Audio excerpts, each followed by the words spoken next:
doctor working in the NHS in the UK, and from November last year I spent 5 months working at an Ebola treatment centre in Western area, Sierra Leone.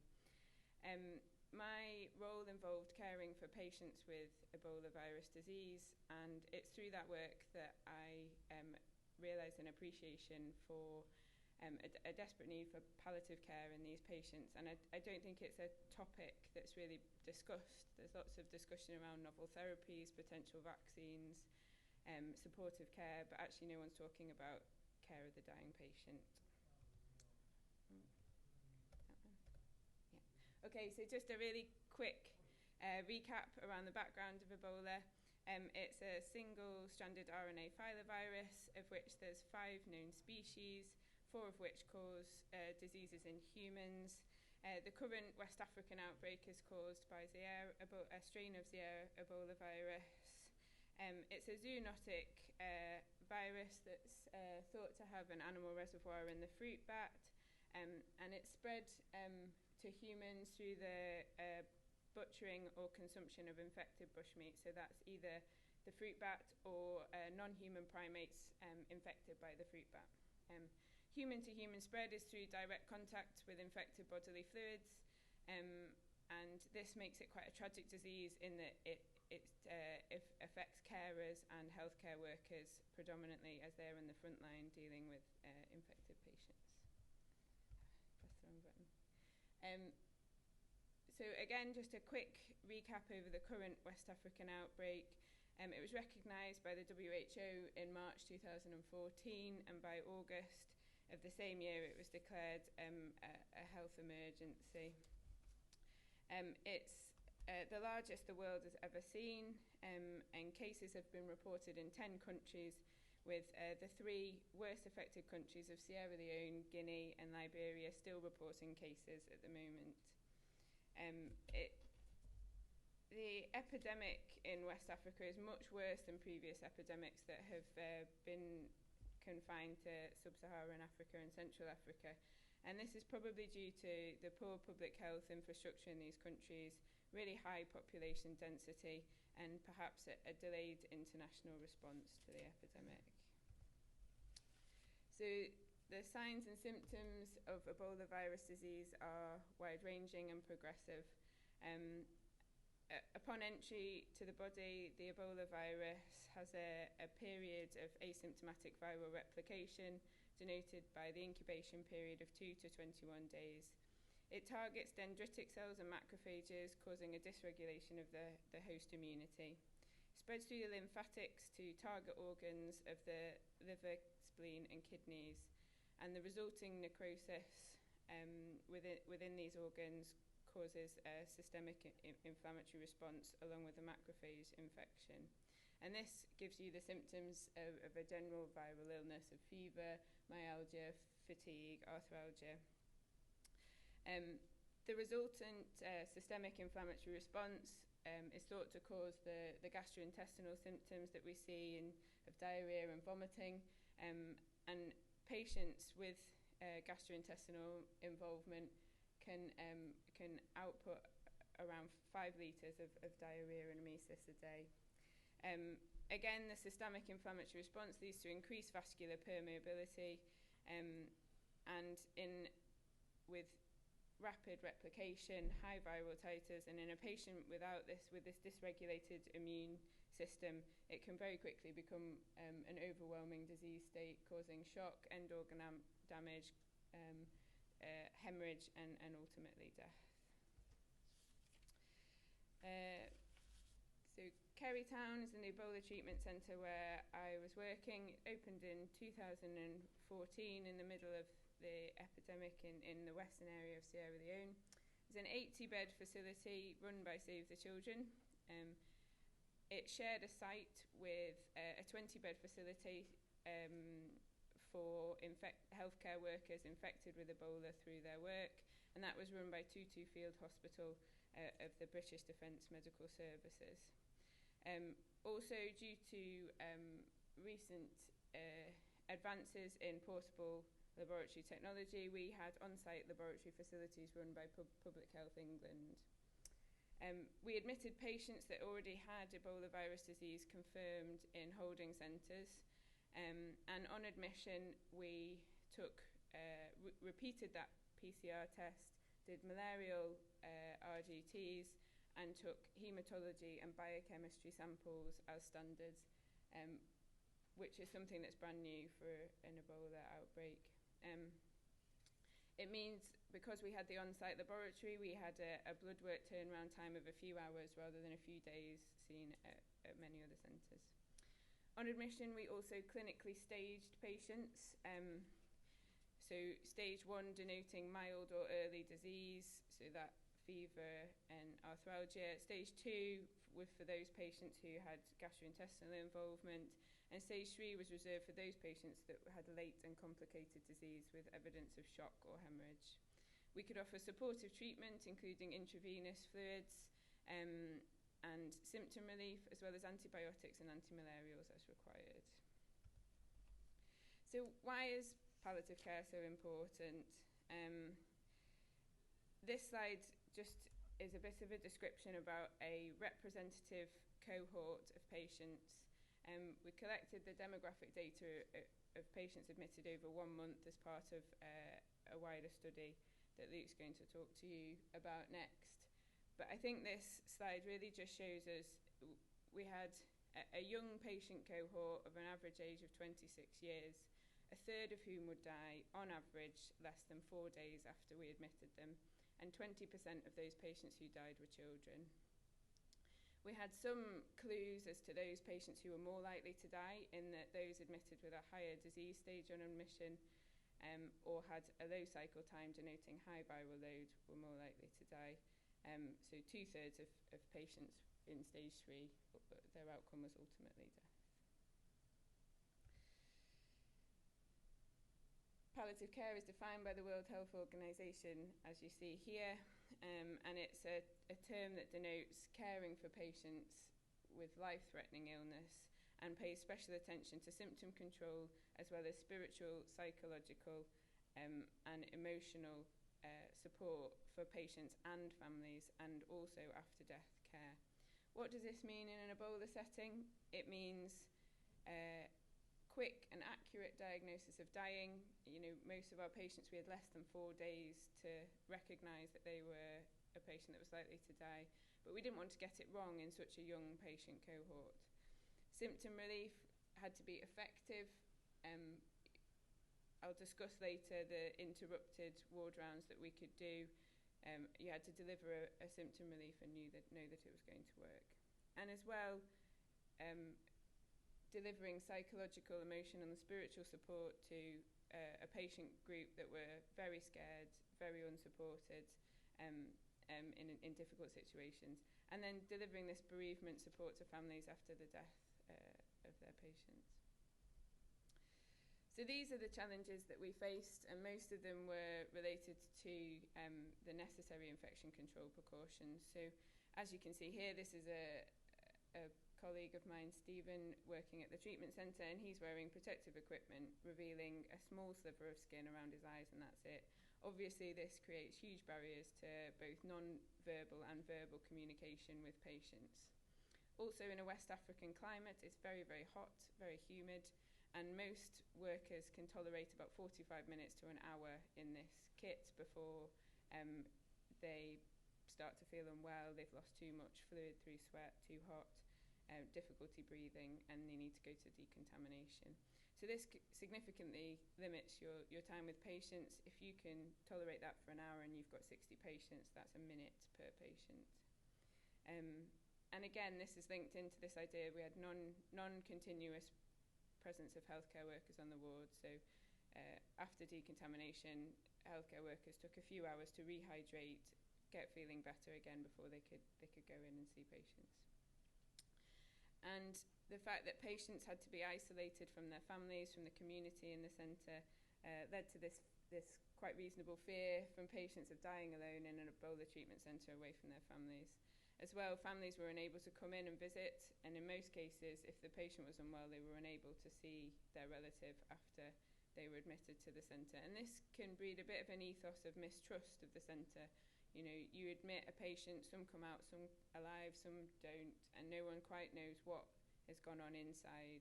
And that was something that we needed to address. And this, yes, like I said, this leaves patients quite unsupported. Their normal support network is not there when they need them. So how did we overcome this? We wrote our names on our personal protective equipment. We tried to keep teams staying on the same ward, caring for patients day after day, improving the patient relationship. Hopefully they could recognise you just from that small bit of skin or your accent or your name. We increased staffing levels, meaning that bigger teams could go in, spend longer time with patients, and these teams then worked in shifts. So as one team was cycling out, another team were going in, creating a much more continuous healthcare worker presence on the ward. We employed a clinical psychologist who addressed many of the patients' concerns and fears, and she was trained to go into the red zone and could talk to patients if that was something that they wanted. We built a patient viewing area, so where when patients were well enough, if they were well enough, they could see their family and talk through the fence. And we had open access visiting hours organised through the patient care team that were a really important link in open communication lines between families and trying to break down this idea of mistrust about what we were trying to do in the centre. Again, other issues we faced around the continuing and in fact increasing infectivity of patients after death. Patients who die from Ebola are very, very infective, and this put restrictions on traditional burial practices, which in that part of the world involve washing the body after death, touching the body after death as mark of respect. And as well, patients were double body bagged for protection of the workers who had to deal with the body, and this can lead again to mistrust from the families about exactly who is in that bag and if it is indeed their relative. Medication storage was a bit of a problem as well. Most of the drugs that we like to give for symptom control, such as morphine, diazepam, IV paracetamol, all stored in glass vials, and opening them in isolation zone creates a real risk of PPE breach and even cuts to the skin. So we made a decision to store all of those outside of the isolation zone, meaning that they either needed to be made up preemptively before you went in to see any patients, leading to waste, or you needed to radio out for someone to make it up while you were with the patient. Again, if you've got a minute per patient and you spent 2 minutes waiting for some diazepam to come in, you can see the problem that this creates. Again, necessary controls around medications, such as opioids, mean that they were kept under lock and key outside of the isolation zone. The key was in another part of the centre that needed signing out, creating delays again in delivery of symptom control. And a delayed diagnosis of dying. So we were dealing with a disease that was new to the area. Most of the people caring for patients with Ebola had never done so before. What this meant in holding centres is that patients weren't recognised to be terminally unwell. We saw patients transferred from holding centres to the centre who died in the ambulance or died minutes after arrival. And what that meant in our centre is actually we persisted to carry out life-saving procedures, repeated attempts at access, at intravenous access or intraosseous access, minutes or hours before patients died. So again, we tackled this by offering a bereavement support service for families and got body bags with viewing panels so that the families could see that it was indeed their loved one, and that this really helped with the grieving process. We bought medications in plastic containers. Sounds really simple, but it wasn't something anyone had thought of. We started preemptively making up control medications and all the medications we need before we went in, feeling that it was worth wasting some medications for the overall benefit of the patient. We employed the senior clinician in a role of experience to make decisions about palliation of patients, and all very unwell patients were seen by that doctor who could make these decisions. And obviously, as time went by, we all developed clinical experience in dealing with patients with Ebola. So, in conclusion, the lessons we learned and lessons that should be taken home for anyone who's thinking of setting up an Ebola treatment centre. Palliative care should be a fundamental part of any response to an outbreak of an incurable disease. Palliative care delivery in an Ebola setting is and will remain very challenging, and staffing levels at a treatment centre should allow for this almost continuous cycling of clinicians through isolation wards if you want to deliver adequate palliative care. Medications should be stored in plastic containers so that they're instantly accessible, and real attention needs to be made to the emotional, psychological and spiritual support for patients. It really was lacking, and it's something that we need to try harder to do. Thank you very much. Any questions? Thank you. Excellent presentation about those who are really working in the fields with the boots and in the soil. Are there any questions? Then I have two questions. Yes, please. What I don't understand is why the healthcare providers have to be infected with all that costume, especially the face. Why it has to be covered? Because I thought the contamination is only by the fluid exchange of fluids contact. Mm-hmm. So why do you need to cover your face? So your face has many openings to the outside world. Splashes of infected fluid getting into your mouth is infected fluid coming in direct contact with your fluid. So eyes, nose, mouth, although it's not an airborne disease, you can get infected that way. It's a very humid environment and you have a lot of droplets in the air, and that is the risk. See, but I thought it's not by droplets that it's infected.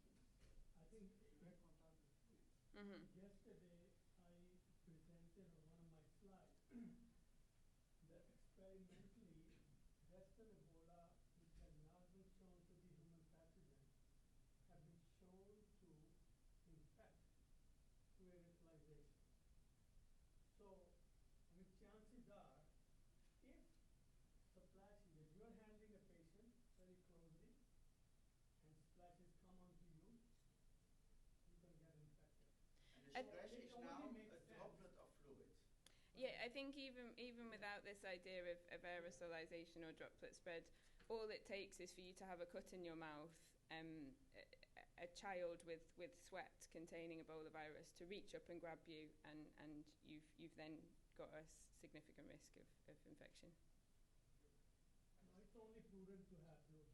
Sure. Because my question was related to what our chief presented yesterday, the PPE. You know, so the healthcare worker returning from the area back to U.S., they were probably exposed during removing those. Undressing. Yeah. Mm. So, what are the procedures being implemented to protect the healthcare workers so that they properly remove the gowns? Not gowns. Is there any SOPs in place?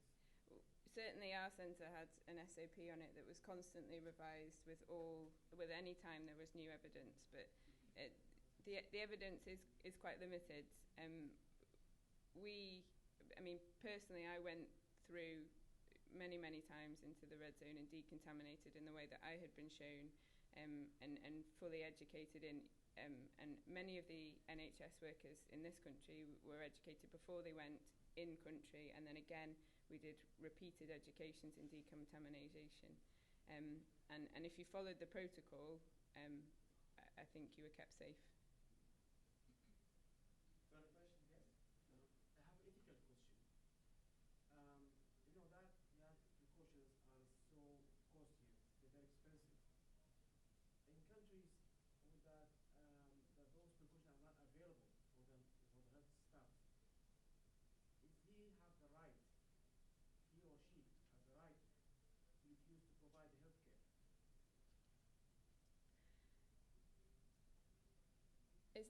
yes, it's very, very tricky, and I think that's what had happened before people from the international community with these precautions arrived in Sierra Leone.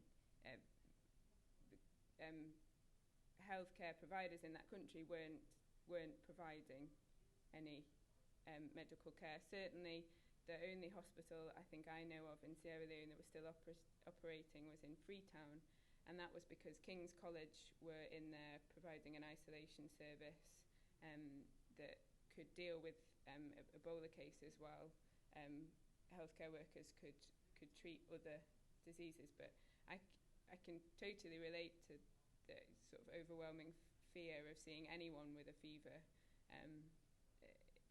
in that situation. And yes, and I think in that situation, lots and lots of healthcare workers had refused. I mean, many of them knew numerous colleagues that had died from trying to care for patients with Ebola already by the time we arrived.